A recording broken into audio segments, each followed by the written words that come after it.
I never expected that a simple bowl of soup would dismantle the life I had so carefully constructed. My world was a grid, a place of straight lines and predictable patterns. I worked from home as a graphic designer, a job that suited my preference for pixels over people. My apartment was my sanctuary, a minimalist space where everything had its place. The gray sofa was always perpendicular to the window. The 3 books on my coffee table were always stacked by size. This order was my armor against the clamor of the outside world, a fortress of quiet solitude. From my window, I watched the city breathe and move, a chaotic organism I was happy to observe from a safe distance. Across the hall lived Julian. He was the one variable I couldn't control, a piece of beautiful, unpredictable chaos that had lodged itself in the periphery of my orderly existence. He was an architect, I thought. I'd seen him come home with rolled-up blueprints under his arm, his hands sometimes smudged with graphite.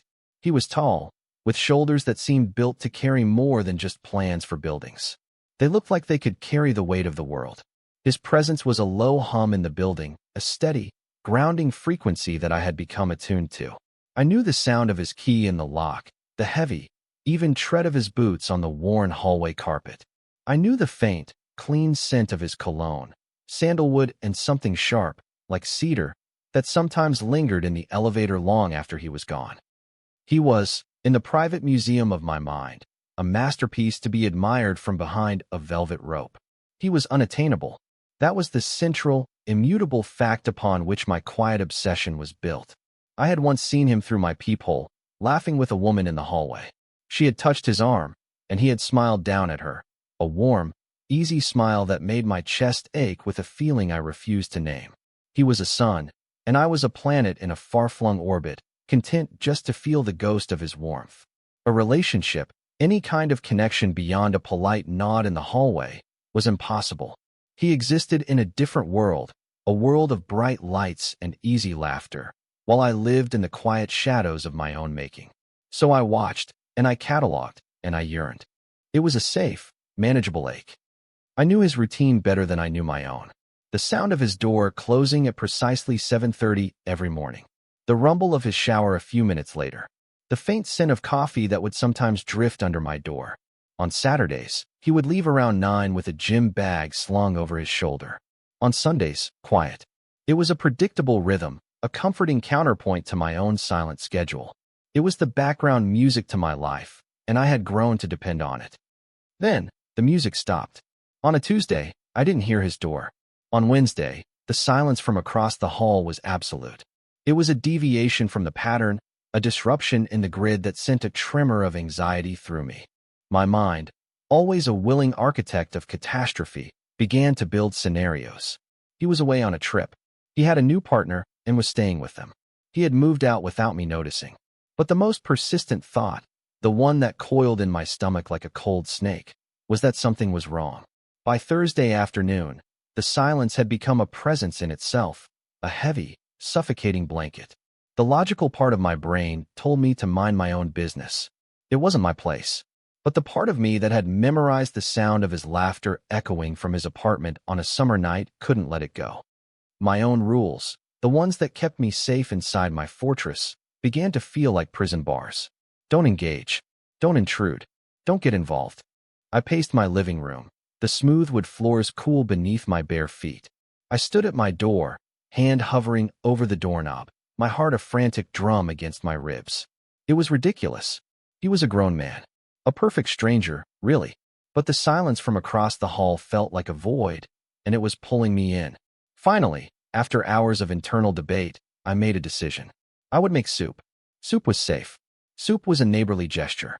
It was a Trojan horse for my concern, a way to knock on his door without having to admit the real reason, that his absence had thrown my entire world off its axis. I spent an hour in my kitchen, the familiar ritual of chopping vegetables and simmering broth a temporary balm for my fraying nerves. The scent of garlic and thyme filled my apartment, a warm, savory cloud.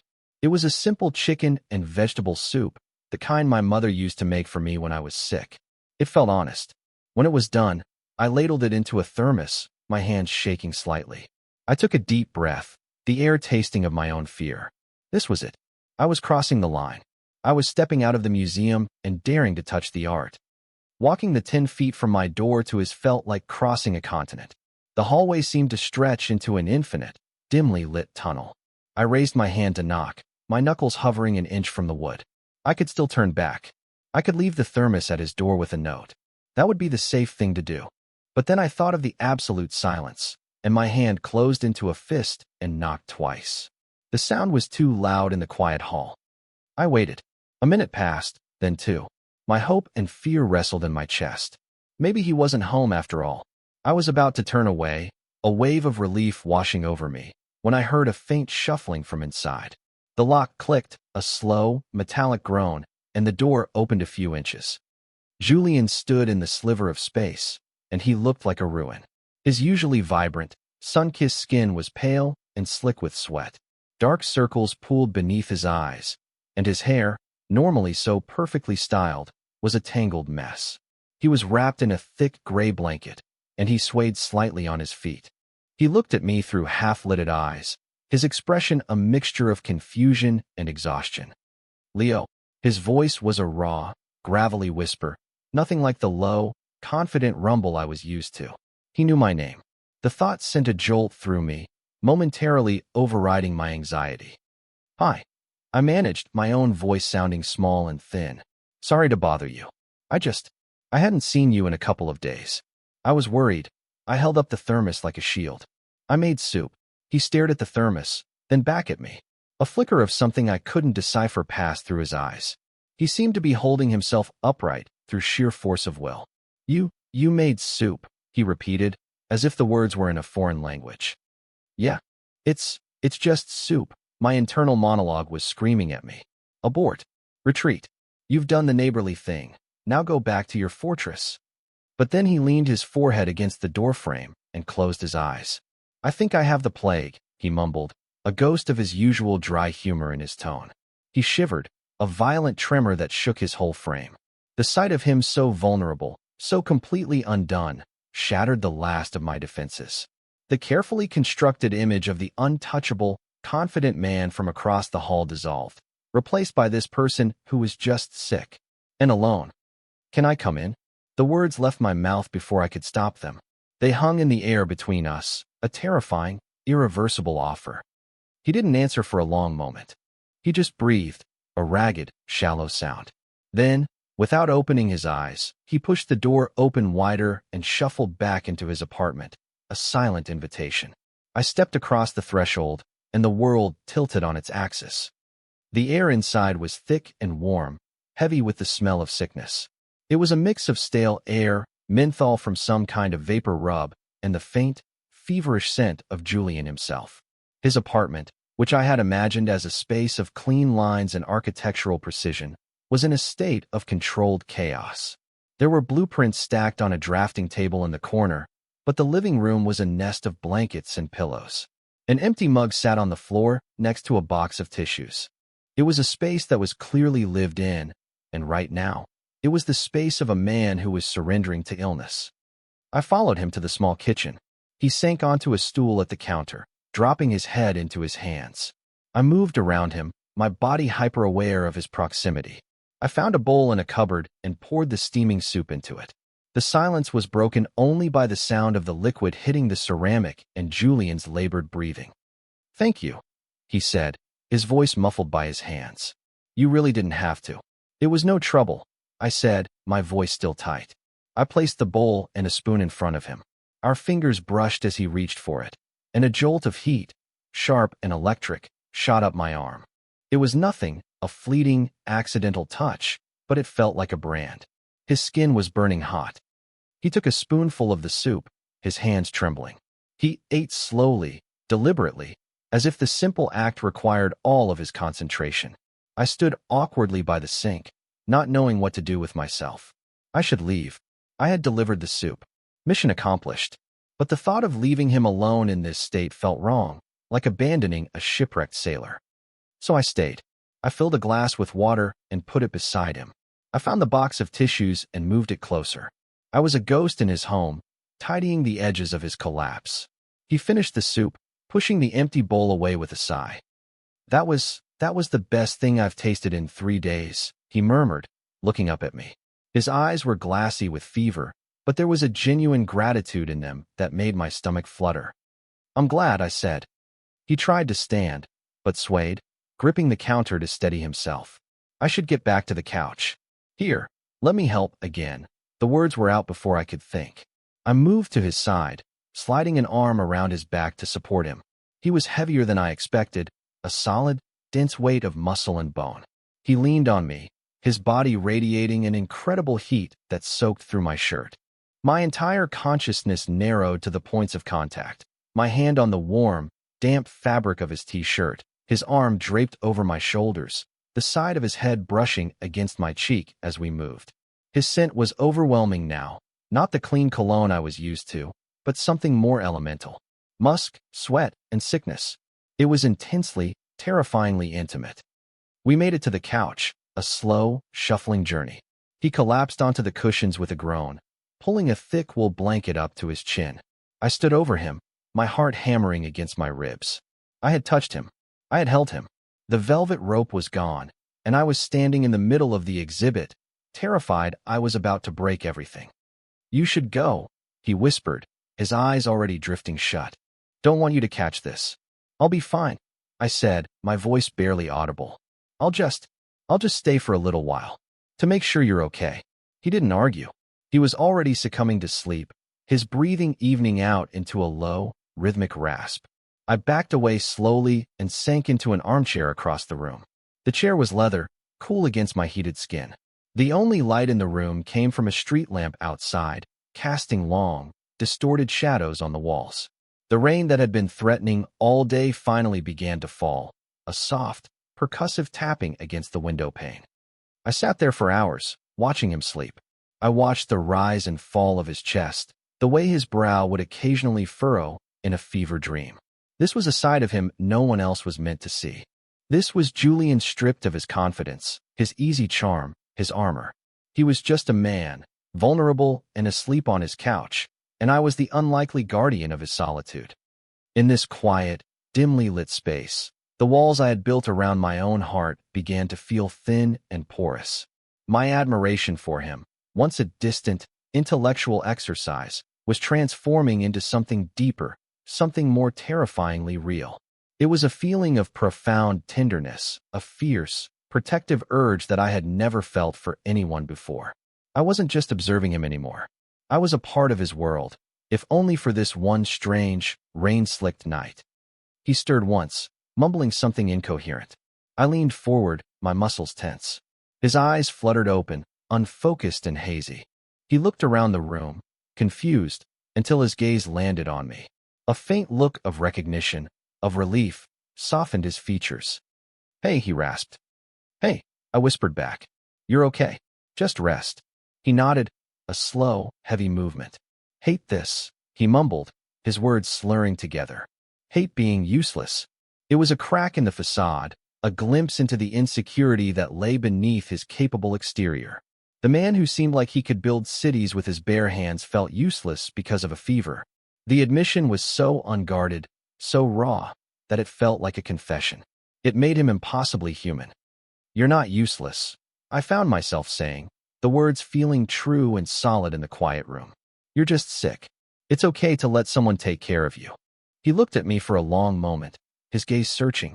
I felt exposed, as if he could see right through me to the lonely, yearning man I kept so carefully hidden. He didn't say anything else, but he closed his eyes again, and a small, almost imperceptible sigh escaped his lips. He was asleep again within minutes. The rain intensified, lashing against the glass. The city lights blurred into a watercolor wash of neon and gold. I pulled my own knees to my chest, wrapping my arms around them, suddenly aware of the profound strangeness of the situation. I was in the apartment of the man I had secretly adored for months, watching over him while he slept. My orderly world had been completely upended. The grid was gone, replaced by a messy, unpredictable, and strangely beautiful landscape of feeling. For the first time in a very long time, my fortress felt less like a home and more like a cage I had just escaped. And I had no idea how I would ever go back. As the night deepened, a chill began to creep into the room.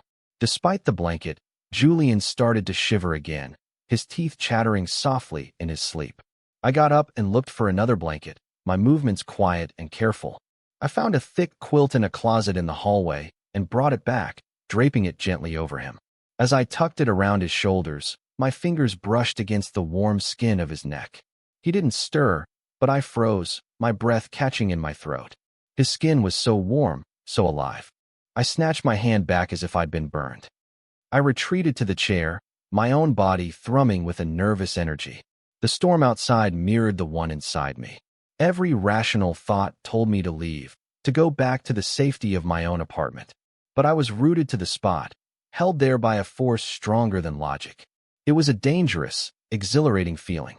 Later, sometime after midnight, he woke up again. This time, his eyes were clearer.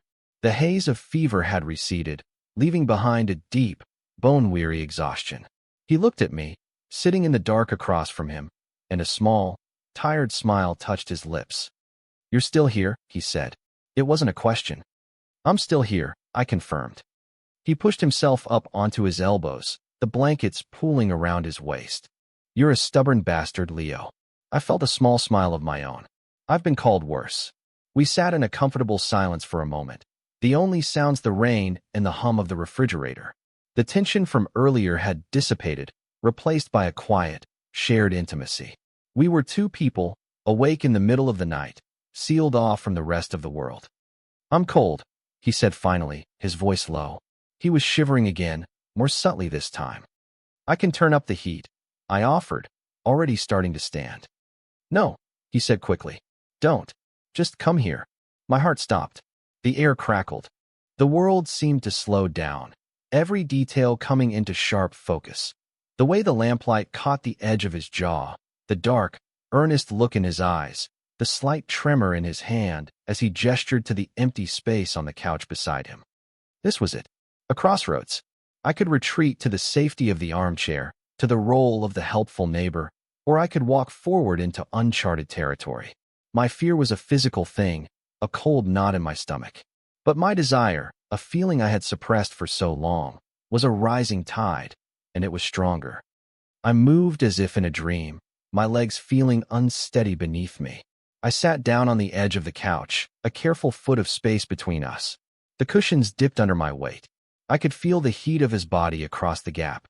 I kept my eyes fixed on my own hands, clasped tightly in my lap. "Closer," he whispered.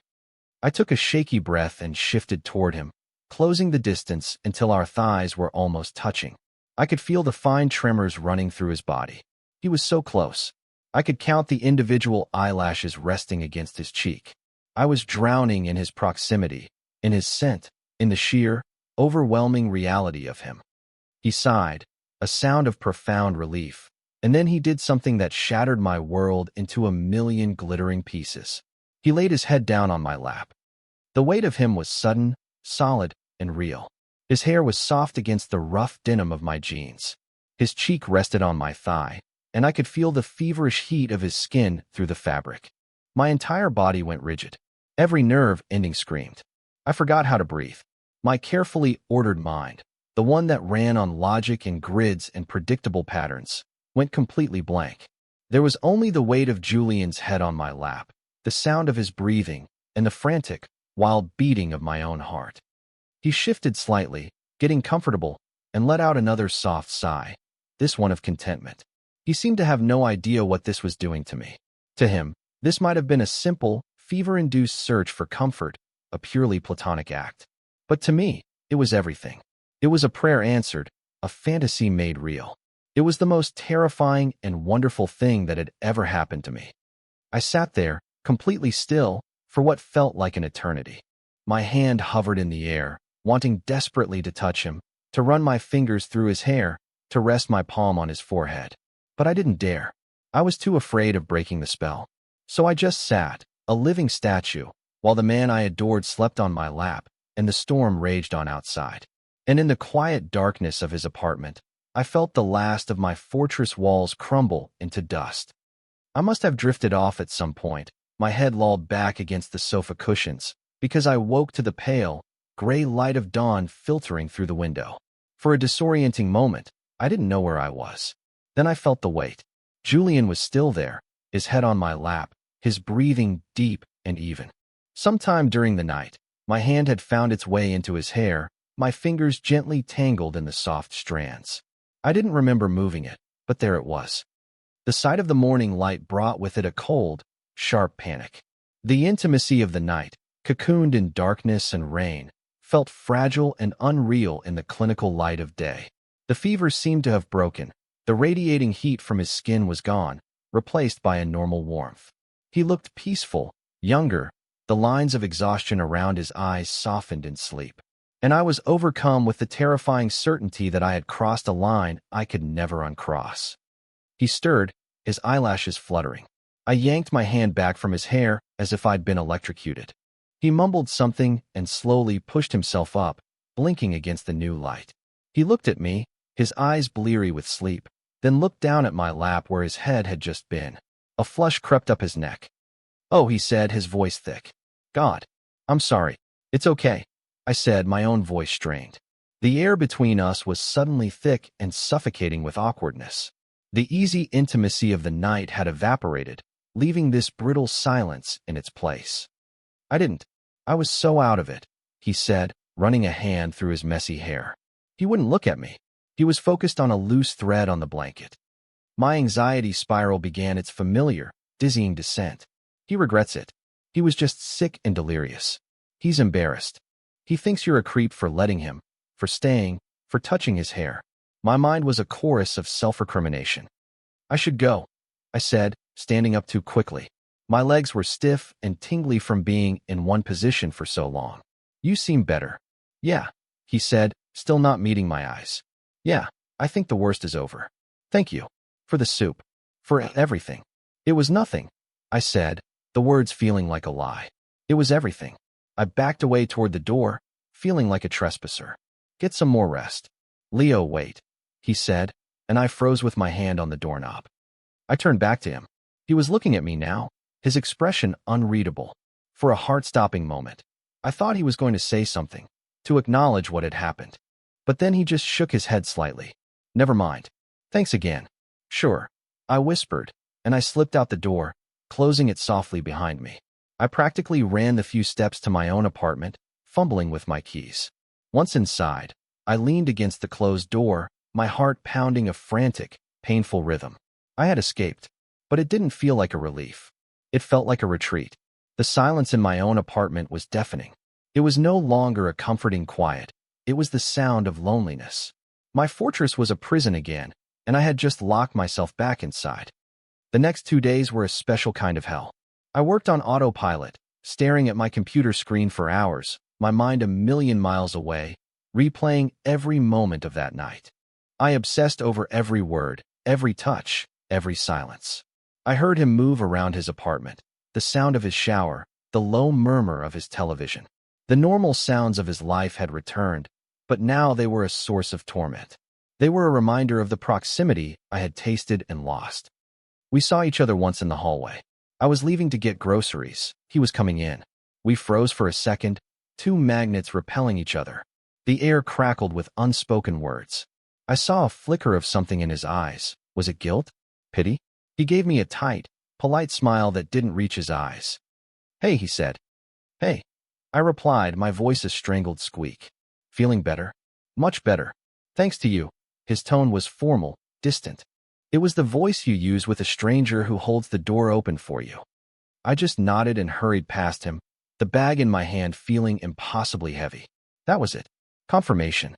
He was putting up a wall, brick by polite brick. I had imagined the whole thing. The intimacy, the connection, it was a fever dream, and not just his. I had ruined the quiet, simple dynamic we had. Now, we were just two neighbors locked in an awkward dance, forever trying to avoid each other's gaze. The manageable ache of my old admiration was nothing compared to this sharp, searing pain of a connection lost before it ever truly began. My orderly world was in ruins, and I had no idea how to rebuild it. That night, I sat on my sofa, staring at the blank wall, feeling hollowed out. I decided I had to fix it. I would go back to being the quiet neighbor. I would rebuild my walls, thicker and higher this time. I would forget the feeling of his head on my lap, the softness of his hair, the heat of his skin. I would go back to admiring the art from a safe distance. It was the only way to survive. And then, there was a knock on my door. My blood ran cold. I knew it was him. I knew it with a certainty that settled deep in my bones. This was it. The talk. The, let's just be neighbors and forget that weird night ever happened speech. I braced myself for the final, crushing blow. I walked to the door on wooden legs and opened it. Julian stood there. He looked healthy again, his color returned, his posture straight and sure. But his expression was nervous. His hands were shoved into the pockets of his jeans, and he was chewing on his lower lip. He looked as anxious as I felt. "Hey," he said, his voice low. Can I come in?" I stepped back, my heart a leaden weight in my chest. "Sure." He walked into my living room, his presence immediately filling the space. He looked around, taking in the stark, ordered room. My neat stacks of books, my precisely arranged cushions. It felt like he was seeing into my very soul, and I felt a sudden, sharp shame for its emptiness. "Nice place," he said quietly. "Thanks." An excruciating silence fell between us. I stood by the door. He stood in the center of the room. Two statues in a museum of anxiety. He was the one who broke it. "We need to talk," he said, and the words, though expected, still hit me like a physical blow. I just nodded, unable to speak. I gestured toward the sofa, and we both sat down, one on each end, a chasm of gray upholstery between us. He didn't look at me. He stared at his hands, turning them over and over. "Look, about the other night," he started, and I braced myself. "I've been a complete ass for the past 2 days, and I'm sorry." I blinked. That was not what I was expecting. "You have nothing to be sorry for," I said automatically. "You were sick." "That's not an excuse," he said, finally looking at me. His eyes were intense, searching. I wasn't completely out of my mind with fever, Leo. My breath hitched. "What?" "I remember everything," he said, his voice dropping even lower. "I remember you bringing me soup. I remember you staying. I remember putting my head on your lap." He flushed again, but he held my gaze. "And the thing is, I wasn't just looking for a pillow." The room started to spin. My carefully constructed narrative of delusion and misinterpretation was crumbling. "I don't understand," I whispered. He took a deep breath, like a man about to dive into deep water. "I've been aware of you for a while," he said, the words coming out in a rush. "More than just the guy across the hall. I notice things. I notice how you always have your headphones on when you leave, but there's never any music playing. I notice how you carry your groceries in 2 trips, even if it's just 1 bag. I notice how you look at me sometimes, when you think I don't see you." My face was on fire. He had seen. He had known. All this time, I thought I was an invisible observer, but I had been seen, too. "The last few days," he continued, "I've been quiet because I was terrified. I thought I'd completely misread everything. I thought I'd taken advantage of your kindness and freaked you out. When you were so distant in the hall, I figured that was my answer." My mind was reeling, trying to process his words. He had thought I was the distant one. We had been trapped in a feedback loop of mutual anxiety, each of us interpreting the other's fear as rejection. "The woman," I blurted out, the words tasting like ash. "The woman I saw you with." He looked confused for a second. "What woman?" "Oh, with the blonde hair? That was my sister, Sarah. She was helping me move in." He let out a short, humorless laugh. "God, is that what you thought?" "Leo, I'm not seeing anyone. I haven't for a long time." He cleared the last misconception, the final brick in the wall I had built between us. And all at once, the wall was gone. There was nothing left to hide behind. There was only him, sitting on my couch, looking at me with a raw, hopeful vulnerability that mirrored my own. It was my turn to be brave. "I wasn't just being a good neighbor," I said, my voice shaking. "When I brought you that soup, it was the scariest thing I've ever done.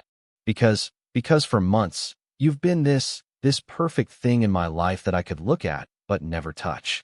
You were this constant, this idea. And I was terrified of breaking it. Of you seeing me. The real me, my own confession tumbled out, a flood of pent-up yearning. Watching you from my apartment, it was the only way I knew how to be close to you." A profound silence settled over us. But it wasn't awkward anymore. It was a space filled with understanding, with the weight of 2 confessions hanging in the air. He moved then. He slid across the couch, closing the gap between us. He reached out and gently took my hand. His was warm and calloused, a stark contrast to my own. The simple touch was an anchor, grounding me in this new, terrifying, wonderful reality. So we've just been two idiots, sitting in our apartments 30 feet apart, both scared of the same thing, he said, a slow, genuine smile spreading across his face. It was the smile I had seen in the hallway, the one I thought was reserved for other people. But this time, it was for me. Seems that way, I whispered. He lifted his other hand and cupped my cheek, his thumb stroking my skin. His touch was so gentle, so deliberate. Can I try something? Something I'm not delirious for this time. I couldn't speak. I just nodded. He leaned in slowly, giving me every opportunity to pull away. But I didn't. I met him halfway, and his lips touched mine. It wasn't a kiss born of fever or confusion. It was sure. It was tender. It was a question and an answer all at once. It tasted of relief, of a homecoming I never knew I was searching for. All the anxiety, all the fear, all the lonely nights spent watching and waiting, they all melted away in that one perfect moment. I wrapped my arms around his neck, pulling him closer, and kissed him back with all the yearning I had kept locked inside for so long. It was the end of the silence. It was the beginning of everything. The days that followed were a study in quiet revelation. We didn't rush. We moved with a careful, deliberate tenderness, as if we were handling something precious and newly formed. Our first real date was a walk to a coffee shop a few blocks away. We sat for hours, the conversation flowing with an ease that felt both miraculous and perfectly natural. I learned that the graphite smudges on his hands were from sketching in his notebook, not just from blueprints. He learned that I listened to podcasts about ancient history through my silent headphones. We were filling in the outlines we had drawn of each other with color and texture, creating portraits that were infinitely more complex and beautiful than our secret imaginings.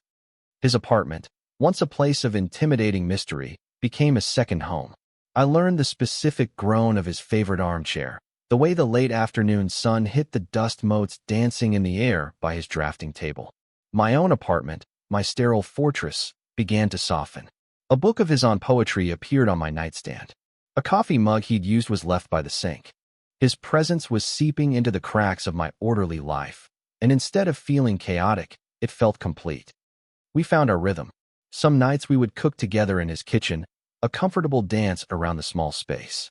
I would chop vegetables while he worked at the stove, the air filled with the scent of garlic and our quiet laughter.